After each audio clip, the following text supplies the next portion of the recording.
তাফসির মাহফিল Islamic media 01+। কবরের ভিতরে প্রশ্ন হবে, কে তোমার রব? মুমিন ব্যক্তি বলবে রব্বি আল্লাহ, আমার রব আল্লাহ। ওয়ামা দীনুকা, তোমার দিন কি? বলবে দীনুন আল ইসলাম। ওয়ামান নবিয়ুকা, তোমার নবীকে? ওই লোক বলবে নবিয়ুনা মুহাম্মাদুর রাসূলুল্লাহ সাল্লাল্লাহু আলাইহি ওয়াসাল্লাম। হাদিসে এসেছে ওই সময় নবীজির চেহারা মোবারক দেখানো হবে। প্রশ্ন করা হবে, মা কুনতা তাকুলু ফি হাদার রাজুল, এই লোক সম্পর্কে তোমার ধারণা কি? লোকটি বলবে হাদা নবিয়ুনা মুহাম্মাদুর রাসূলুল্লাহ সাল্লাল্লাহু আলাইহি ওয়াসাল্লাম, ইনি তো আল্লাহর রাসূল, আমার নবী। সঙ্গে সঙ্গে গায়েব থেকে আওয়াজ হবে, ফাফরিশু বিল জান্নাতি ওয়ালবিসু বিল জান্নাহ। ও আমার ফেরেশতারা, আমার বান্দার জন্য জান্নাতের বিছানা কবরের মধ্যে বিছায় দাও, আর আমার বান্দাকে জান্নাতের পোশাক পরায় দাও। জান্নাতের পোশাক পরায় দাও, জান্নাতের বিছানা বিছায় দাও, আর তার কবরটাকে প্রশস্ত করো। ইলা মাদ্দা বাসারা, যদ্দূর তার চোখের দৃষ্টি যায় অদ্দূর বড় বানায় দাও কবর। ফেরেশতারা বলবেন নোম কা নাউমুল উরুস, দুলামিয়া যেমন বাসর সজ্জায় বৌনিয়া ঘুমায়, তুমি আরামে ঘুমায় থাকো ইলা ইয়াউমিল কিয়ামা। ভাই সাহেব, এই পৃথিবীর সব ফাঁকিবাজি, মোহ, সব মোহ, স্ত্রী পুত্র পরিজন মাল ধন কিচ্ছু না, কোনো দাম নাই। আল্লাহকে ভয় করুন, আল্লাহকে ভয় করে চলুন। ভয় তো করতে পারলাম না। এত বড় একটা রমজান মাস চলে গেল, রোজা আসছিল তাকওয়া সৃষ্টি করার জন্য, সারা জীবন রোজা রাখলাম, মুত্তাকি হইতে পারলাম না। এটা ঠিক কিনা বলুন? সারা জীবন রোজা রাখলাম, মুত্তাকি হইতে পারি নাই। এখনো মিথ্যা কথা বলি, ওজনে কম দেই, খাদ্যে ভেজাল দেই। কথা ঠিক কিনা? মিথ্যা কথা বলতেছেন। মিথ্যা কথা বলা কবিরা গুনাহ, মিথ্যা কথা বলা সমস্ত গুনার মা। কথায় কথায় মিথ্যা বলা হচ্ছে। দোকানদারি করতেছেন, কষ্ট করে মাল কিনছেন, লাভের জন্যই তো কিনছেন, মিথ্যা কন কেন? ওজনে কম দিচ্ছেন, ভেজাল দিতেছেন, ভেজাল দিয়া কম দিয়া কয় টাকা উপার্জন করবেন? আর কতগুলি খাইতে পারবেন আপনি? চাউলের মধ্যে তুষ দিলেন, কুড়া দিলেন, পাথর দিলেন। আহারে মুসলমান, কি কপাল পোড়া! ওজন দিতে গিয়া একটু খিচ দিয়া ধরে যেদিকে পাথরটা, আর মালটা যেদিকে সেদিক টেটু নিচু করে দেয়। যে কেনে সে মনে করে মাশাআল্লাহ, লোকটা তো খুব ভালো, আমার তো বেশি দিছে। কিন্তু বাড়ি যায় দেখবেন আপনারা 14 গ্রাম কম দিয়েছে। ও 14 গ্রাম তো না, এখন তো গ্রাম বলে। আগে তো আমরা ছটাক মটক বলছি, এখন গ্রাম বলে সুবিধার জন্য। এগুলি কি আমি বানায় বলতেছি না? কথা ঠিক। লাভটা কি? কি লাভ? জমিনের আইল ঠেলতেছেন, পরের জমিন দখল করতেছেন, বোনেরে ঠকাইছেন, ভাইরে ঠকাইছেন, ভাইয়ের সম্পত্তি ফেরত দেন নাই। আহা, এই যে দুরবস্থার সৃষ্টি হলো, আমলের পরিবর্তন হলো না। মসজিদ বানাইছি সব দালান, মসজিদগুলি সব বিল্ডিং হয়ে গেছে। নবী করিম সাল্লাল্লাহু আলাইহি ওয়াসাল্লাম বলেছেন, মাসাজিদুহুম আমিরাতুন ওয়া হিয়া খারাবুম মিনাল হুদা, মসজিদগুলি সব দালান হয়ে যাবে শেষ যুগে। এগুলি নবী করিম সাল্লাল্লাহু আলাইহি ওয়াসাল্লাম ভবিষ্যৎবাণী। মসজিদগুলি কি হবে? সব বিল্ডিং হয়ে যাবে। ওয়া হিয়া খারাবুম মিনাল হুদা, হেদায়েত থেকে খালি হয়ে যাবে। হেদায়েত নাই, খালি মসজিদ, building, tiles, mosaic, air condition সব আছে, হেদায়েত নেই।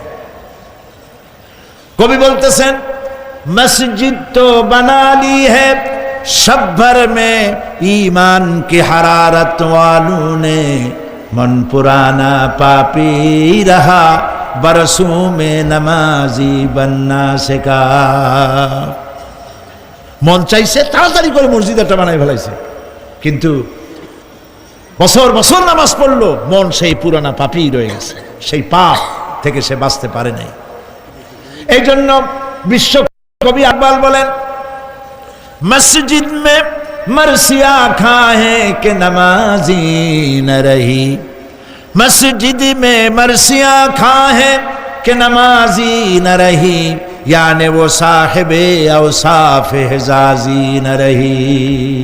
মসজিদ আটকানতেছে, আমার সেই নামাজি কই?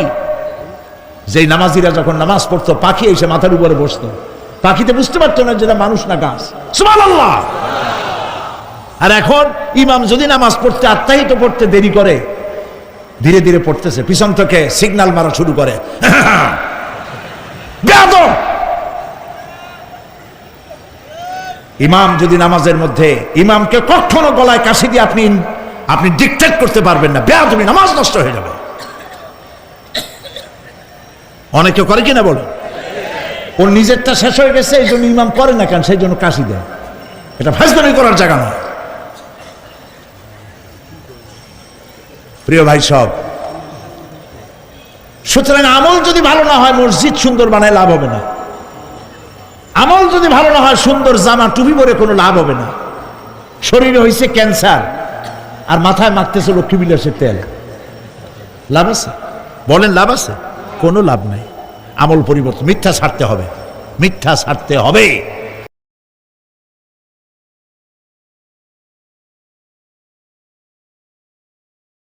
فمن يعمل مثقال ذرة خيرا يره ومن يعمل مثقال ذرة شرا يره। এর অর্থ হলো, পৃথিবীতে কেউ যদি ছোট্ট একটি পাপ নেকির কাজ করে, সরিষা পরিমাণ নেকির কাজ যদি করে, সেটা দেখতে পাবে। সরিষা পরিমাণ পাপের কাজ যদি করে, সেটা দেখতে পাবে। ওমর রাদিয়াল্লাহু তাআলা আনহু কাঁদতেছিলেন, কিয়ামতে সব নেকি আর পাপ যা যা করছি সব দেখানো হবে। ইন্না লিল্লাহি ওয়া ইন্না ইলাইহি রাজিউন। আল্লাহ তুমি মাফ করে দাও আমাদেরকে, আমরা বলি আমিন। কতক্ষণ হাঁটার পরে তিনি প্রশ্ন করলেন, আচ্ছা, মুমিনদের জন্য কোরআনের মধ্যে সব থেকে আশাব্যঞ্জক কোন আয়াত কি আছে? পেছন থেকে আওয়াজ এলো, মুমিনদের জন্য আশাব্যঞ্জক একটি আয়াত আল্লাহ রাব্বুল আলামিন কোরআনের মধ্যে দিয়েছেন, সেটি হচ্ছে লা তাকনাতু মির রাহমাতিল্লাহ। আমার রহমত থেকে, আল্লাহর রহমত থেকে হতাশ হয়েও না, নিরাশ হয়ে যেও না। অর্থ হচ্ছে এই, আমরা পাপ করেছি, আমরা সবাই গুনাহগার কিনা বলেন? স্বীকার করি আমরা সবাই গুনাহগার কিনা? সবাই গুনাহগার। এই গুনাহগার মানুষগুলি যদি গুনায় তওবা করে, গুনার জীবনে করব না তওবা করে কেউ যদি আল্লাহর রহমতের দিকে এক বিঘত অগ্রসর হয়, হাদিসে কুদসির ভিতরে এসেছে, আল্লাহ পাক বলেন, আমি আমার ওই বান্দার দিকে এক হাত আগায়া যাই।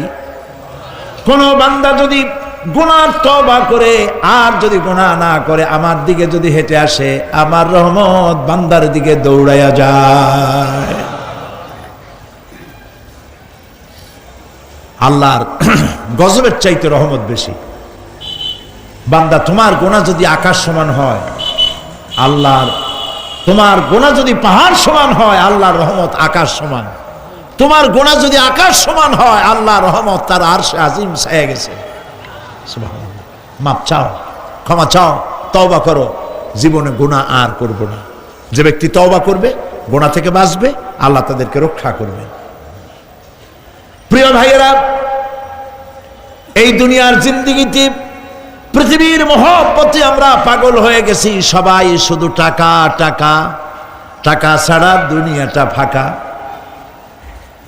দুনিয়া কা মজা লে লো, দুনিয়া তোমারি হ্যায়। খাও দাও ভর্তি করো, দুনিয়াটা মস্ত বড়। এগুলি শয়তানদের কথা। কাদের কথা? শয়তানদের কথা। আল্লাহ বলেছেন, কুলু ওয়া তামাত্তাউ, খা, জব্বার খাও, খা, খার ভর্তি কর। মাতাউন কালিল সুম্মা মাওয়াহুম জাহান্নাম ওয়া বিসাল মাসির। সামান্য কয়েকদিনের জন্য দালান কোঠা বানাইয়া ভর্তি কর, এরপরে জায়গা হবে জাহান্নামে। জায়গা হবে কোথায়? জাহান্নামে। প্রিয় ভাইয়েরা, এই দুনিয়াটার দৃষ্টান্ত একটা পরের স্ত্রীর মতো সুন্দরী যুবতী, রূপবতী, স্বাস্থ্যবতী পরের একটা স্ত্রী। এইটারে দেখে আফসোস করে কোনো লাভ আছে? জবাব দেন। যারা কথা বোঝেন তারা জবাব দেন। অন্যের সুন্দরী তরুণী, তন্নী, রূপবতী যুবতী, রূপের ছটায় চতুর্দিকে আলোকিত, এরকম একটা পরের বউ দেখিয়া আফসোস করে কোনো লাভ আছে? ওর তো বিয়ে হয়ে গেছে, তুমি আফসোস করে লাভ কি? গলা দড়ি গিয়ে মরলেও লাভ নাই। এই পৃথিবী একটা সুন্দরী পর স্ত্রীর মতো একে যত মহব্বত করবেন আল্লাহর রহমত থেকে তত দূরে চলে যাবেন, আর এই দুনিয়ার উপরে যত লাথি মারবেন আল্লাহর দিকে তত আগায় যাবেন। খালি টাকা চাই, টাকা টাকা। বাড়ি একটা আছে আরো 6টা চাই, দোকান 5টা আছে আরো 7টা চাই, গাড়ি একটা আছে আর 50টা চাই। এই চাই আর চাই, খাই আর পাই, এই করতে করতে মানুষের জীবন শেষ হয়ে যায়। আহারে, একেবারে খালি হাতে চলে গেল। ইন্ডাস্ট্রি পড়ে থাকলো, বাড়ি পড়ে থাকলো, গাড়ি পড়ে থাকলো, 3খান কাপড় নিয়ে আর চলে গেল গর্তের মধ্যে। আহারে, ছেলে মেয়ে বউ চোখের একটু পানি ফেলাইলো ওই দিন, আর কিচ্ছু না, কবরের মধ্যে রেখে দিল। এখন কবরের ভিতরে ফেরেশতা চলে এসেছে। বেঈমান হয়ে যদি মারা যেয়ে থাকি, ইমান নিয়ে মরে নাই, বেঈমান হয়ে মারা গেছে, কলেমা মনে আসে নাই, জিজ্ঞেস করা হবে মান রাব্বুকা মা দীনুকা মান নাবিয়ুকা, কে তোমার রব, কি তোমার দিন, কে তোমার নবী? বেঈমান বলবে হায় হাতা লা আদরি, জানি না। নাউযুবিল্লাহ, বলে নাউযুবিল্লাহ, জানি না। এখানে আপনি মুখস্থ করে গেলেই যে ওখানে জবাব দিতে পারবেন এমনটি হবে না। আমল করতে হবে, আমল তৈরি করতে হবে। আমল মানে কিন্তু এইটা না যে আপনি বসে বসে তসবিহ পড়বেন, এটা লোকের আমল করে, যে লোকটা খুব আমলদার, খুব আমল করে। আমলের ইংরেজি হচ্ছে ওয়ার্ক, বাংলা হলো কাজ। তো কেউ বসে বসে কোনো কাজ নাই, তসবিহ টিপতেছে, এটা কিন্তু আমল হইল? আপনার সমস্ত কাজগুলি হতে হবে আল্লাহরে খুশি করার জন্য। দোকানদারি করবেন আল্লাহরে খুশি করার জন্য করেন। আচ্ছা, ওখানে পরে আসতেছে। কবরের ভিতরে জবাব দিবে আমি কিছু জানি না। কিছুই যখন জানলো না, শাস্তি শুরু হয়ে যাবে। সিজ্জিনে তার রূহ রাখা হবে, এ মাটির দেহ মাটির সঙ্গে মিশে যাবে। কবরের মধ্যে কোনো প্রচন্ড শাস্তি বা জাহান্নামের আগুন ইত্যাদি দিয়েছি, প্রচন্ড কোনো শাস্তি হবে না। শাস্তি হবে কবর আযাব, আযাবুল কবর হক, আযাবে কবর হবে, তবে জাহান্নামের শাস্তি মতো হবে না। আসামি কনভিক্টেড না হওয়া পর্যন্ত, বিচার না হওয়া পর্যন্ত যেমন ফালায় রাখে জেলখানার কোনো রুমে বা হাজতখানায়, ওই রকম সিজ্জিন নামক একটা জায়গা আছে, ওইখানে রেখে দেবে। শাস্তি হবে কিসের উপরে? রুহের পরে। অনেকে মনে করে যে কবর হলো ওই শুধু মাটির মধ্যে ওইটা, কিন্তু এইটার নাম শুধু কবর না। মানুষের জীবনের 4টে স্তর। কয়টা স্তর? একটা হলো আলমে আরওয়াহ, আরেকটি হচ্ছে আলমে আজসাম অথবা আলমে আসবাব, আরেকটি হচ্ছে আলমে বারজাখ, আরেকটি হচ্ছে আলমে আখিরাত। কয়টা হলো? 4টা। আলমে আরওয়াহ রুহের জগৎ, যেখান থেকে আমরা আসছি। আর আলমে আজসাম বা আলমে আসবাব হলো বস্তু জগৎ, যেখানে আমরা আসি। এরপরে মৃত্যু থেকে শুরু করে কিয়ামতের দিন পর্যন্ত যে সময়টা, এই সময়টার নাম হলো আলমে বারজাখ। বারজাখ শব্দের অর্থ হলো জবনিকা, পর্দা, স্ক্রিন, একটা পর্দার আড়ালে নিয়ে যাওয়া হবে। এরপরে হবে আলমে আখিরাত, যেখানে জবাবদিহির জন্য সকলকে উঠতে হবে। শাস্তি হবে রুহের উপরে। এখন আপনি বলবেন যে রুহের শাস্তি হয় কেমনে? রুহ তো দেখা যায় না। রুহ কি দেখা যায়? রুহ সম্পর্কে প্রশ্ন করা হয়েছে, ওয়ায়াসআলুনাকা আনির রূহ কুলির রূহু মিন আমরি রাব্বি। নবী, আপনাকে প্রশ্ন করা হয় রূহ কি জিনিস, আপনি বলুন রূহ হচ্ছে আল্লাহ পাকের একটি অর্ডার। তো এই অর্ডার, একটি হুকুম, যার কোনো আকার নাই, এইটারে আল্লাহ শাস্তি কেমনে দেবে? এই শাস্তি আপনি এই দুনিয়ায় বুঝতে পারবেন। হঠাৎ করে আপনার গ্রেফতারি পরোয়ানা জারি হয়ে গেছে, তখন একটা টেনশন ক্রিয়েট করে। এই শাস্তিটা কোথায় হয়? বডির উপরে না রুহের উপরে? রুহের উপরে হয়।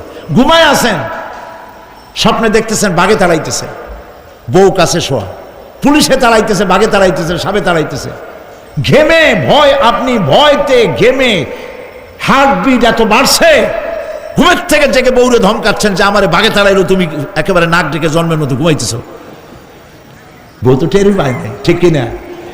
এই যে বাঘে তাড়াইলো, পুলিশে তাড়াইলো, সাপে তাড়াইলো, ঘুমের মধ্যে কষ্টে ঘাম বেরিয়ে গেল, এই শাস্তিটা কিছুর উপরে হইল? রুহের উপরে। এটা আল্লাহ দেখাই দিলেন, মরার পরে এর থেকে মারাত্মক কঠিন শাস্তি রুহের উপরে হবে। তারপরে বডি বানানো হবে জাহান্নামে দেওয়ার জন্য। এগুলির ব্যাপারে আমি আলোচনা করেছিলাম চট্টগ্রামে এবছর সূরা নাবার তাফসীর করেছিলাম। সূরা নাবা, আম্মা ইয়াতাসাআলুন, 5 দিন তাফসীর করেছি, 31 জন হিন্দু খ্রিস্টান মুসলমান হয়ে গেছে এবার।